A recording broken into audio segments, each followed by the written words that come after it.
Bonjour et bienvenue dans l'émission Grandir. Aujourd'hui, nous allons voir comment protéger au mieux son enfant en cas de séparation conjugale.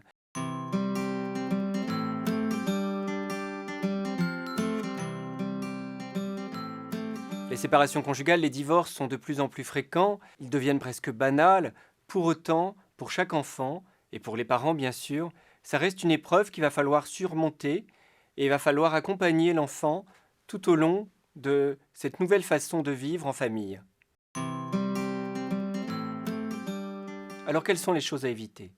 La première, c'est de ne pas annoncer trop tôt la séparation, de ne pas annoncer le divorce avant d'être sûr de se séparer physiquement. Parce que si les deux parents continuent d'être sous le même toit, on ne va pas dire à l'enfant qu'on est divorcé, ça n'a pas de sens. Pour lui, tant qu'on est sous le même toit, on est ensemble. En revanche, si l'un des parents doit partir, eh bien 3 semaines, un mois avant le départ, on peut à ce moment-là commencer à lui annoncer la séparation.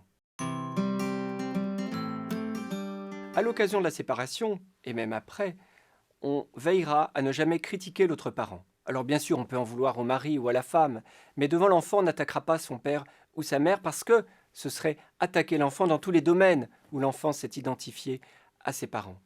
On prendra garde aussi à ne pas traiter l'enfant comme un juge. C'est pas à lui de décider qui est le bon parent, qui est le mauvais parent, qui a raison, qui a tort.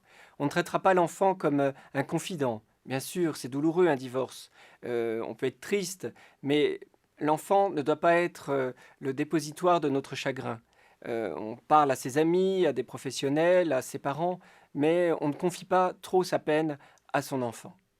On ne traitera pas non plus l'enfant comme un messager. Une fois divorcé, si on a des choses à dire ou des reproches à faire à l'autre parent, eh bien on l'appelle ou on lui envoie un mail, mais on n'utilise pas l'enfant pour être comme ça le porteur de mauvaises nouvelles et recevoir en échange l'agressivité du parent qui réceptionnerait le message. Pour annoncer une séparation conjugale, on réunira les enfants et on le fera ensemble.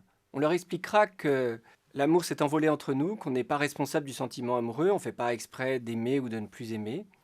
On le rassurera en lui disant que, en tant que parent, on restera ses parents toute sa vie. On lui expliquera ce qui va se passer et que désormais il aura 2 maisons, 2 appartements, mais qu'il continuera à voir son père ou sa mère. Si le mode de garde n'est pas encore bien défini, on lui dit que les choses peuvent évoluer et qu'il en sera le premier informé.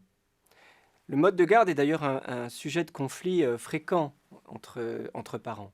Le mode de garde idéal, c'est celui qui permet à l'enfant de profiter au mieux de ses parents. Ça peut être quelque chose d'évolutif en fonction des disponibilités des parents ou des besoins de l'enfant. Quand on parlera de l'autre parent, on veillera à bien différencier le conjoint du parent. Et on veillera aussi à bien différencier nos envies des besoins de l'enfant. Alors si c'est impossible pour vous de vivre ensemble, séparez-vous, mais protégez vos enfants. Merci de votre attention et à la semaine prochaine.